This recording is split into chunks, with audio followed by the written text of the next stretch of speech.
श्रीमद् वाल्मीकि रामायण अयोध्या कांड अध्याय 13 राजा का विलाप और कैकेयी से अनुनय विनय। महाराज दशरथ उस अयोग्य और अनुचित अवस्था में पृथ्वी पर पड़े थे। उस समय वे पुण्य समाप्त होने पर देवलोक से भ्रष्ट हुए राजा ययाति के समान जान पड़ते थे। उनकी वैसी दशा देख अनर्थ की साक्षात मूर्ति कैकेयी, जिसका प्रयोजन अभी तक सिद्ध नहीं हुआ था, जो लोकांवाद का भय छोड़ चुकी थी और श्रीराम से भरत के लिए भय देखती थी, पुनः उसी वर के लिए राजा को संबोधित करके कहने लगी, महाराज, आप तो डींग मारा करते थे कि मैं बड़ा सत्यवादी और दृढ़ प्रतिज्ञ हूँ, फिर आप मेरे इस वरदान को क्यों हजम कर जाना चाहते हैं?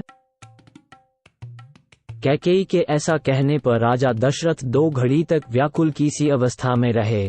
तत्पश्चात कुपित होकर उसे इस प्रकार उत्तर देने लगे, ओ नीच, तू मेरी शत्रु है।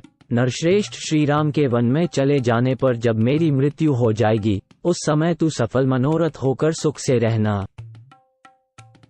हाय, स्वर्ग में भी जब देवता मुझसे श्रीराम का कुशल समाचार पूछेंगे, उस समय मैं उन्हें क्या उत्तर दूंगा? यदि कहूं उन्हें वन में भेज दिया तो उसके बाद वे लोग जो मेरे प्रति धिक्कारपूर्ण बात कहेंगे, उसे कैसे सह सकूंगा? इसके लिए मुझे बड़ा खेद है। कैकेयी का प्रिय करने की इच्छा से उसके मांगे हुए वरदान के अनुसार मैंने श्रीराम को वन में भेज दिया। यदि ऐसा कहूं और इसे सत्य बताऊं तो मेरी वह पहली बात असत्य हो जाएगी, जिसके द्वारा मैंने राम को राज्य देने का आश्वासन दिया है। मैं पहले पुत्रहीन था, फिर महान परिश्रम करके मैंने जिन महातेजस्वी महापुरुष श्रीराम को पुत्र रूप में प्राप्त किया है, उनका मेरे द्वारा त्याग कैसे किया जा सकता है? जो शूरवीर, विद्वान, क्रोध को जीतने वाले और क्षमाप्रायण हैं, उन कमलनयन श्रीराम को मैं देश निकाला कैसे दे सकता हूँ? जिनकी अंगकांति नीलकमल के समान श्याम है, भुजाएं विशाल और बल महान है, उन नयनाभिराम श्रीराम को मैं दंडकवन में कैसे भेज सकूंगा? जो सदा सुख भोगने के ही योग्य हैं, कदापि दुख भोगने के योग्य नहीं हैं, उन बुद्धिमान श्रीराम को दुख उठाते मैं कैसे देख सकता हूँ? जो दुख भोगने के योग्य नहीं है, उन श्रीराम को यह वनवास का दुख दिए बिना ही यदि मैं इस संसार से विदा हो जाता तो मुझे बड़ा सुख मिलता। ओ पापपूर्ण विचार रखने वाली पाषाण हृदया कैकेयी, सत्य पराक्रमी श्रीराम मुझे बहुत प्रिय है, तू मुझसे उनका विछोह क्यों करा रही है?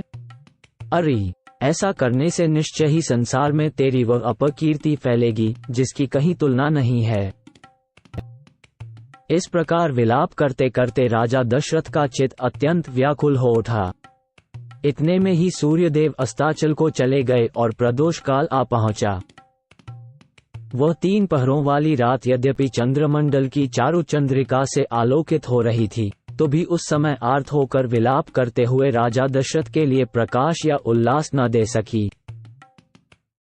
बूढ़े राजा दशरथ निरंतर गर्म उच्छ्वास लेते हुए आकाश की ओर दृष्टि लगाए आर्त की भांति दुखपूर्ण विलाप करने लगे। नक्षत्रमालाओं से अलंकृत कल्याणमयी रात्रि देवी, मैं नहीं चाहता कि तुम्हारे द्वारा प्रभात काल लाया जाए। मुझ पर दया करो, मैं तुम्हारे सामने हाथ जोड़ता हूँ।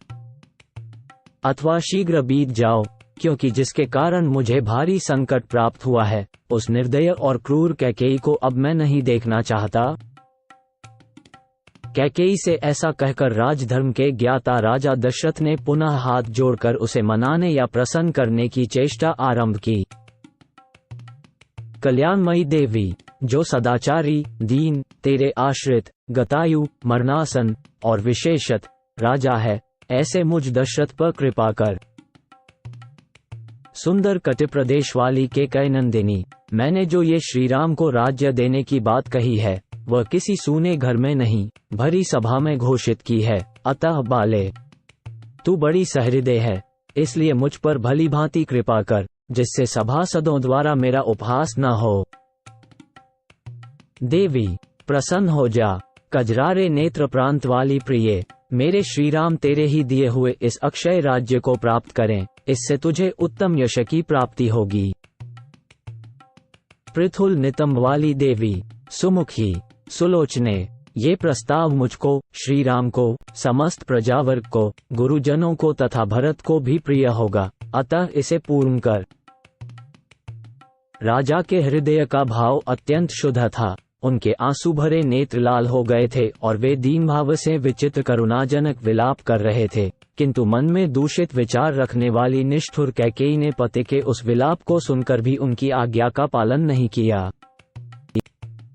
इतनी अनुनय विनय के बाद भी जब प्रिया कैकेयी किसी तरह संतुष्ट न हो सकी और बराबर प्रतिकूल बात ही मुंह से निकालती गई, तब पुत्र के वनवास की बात सोचकर राजा पुनः दुख के मारे मूर्छित हो गए और सुध बुध खोकर पृथ्वी पर गिर पड़े।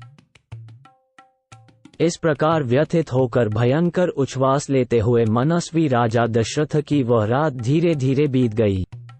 प्रातः काल राजा को जगाने के लिए मनोहर वाद्यों के साथ मंगलगान होने लगा, परंतु उन राज शिरोमणि ने तत्काल मनाही भेजकर वो सब बंद करा दिया।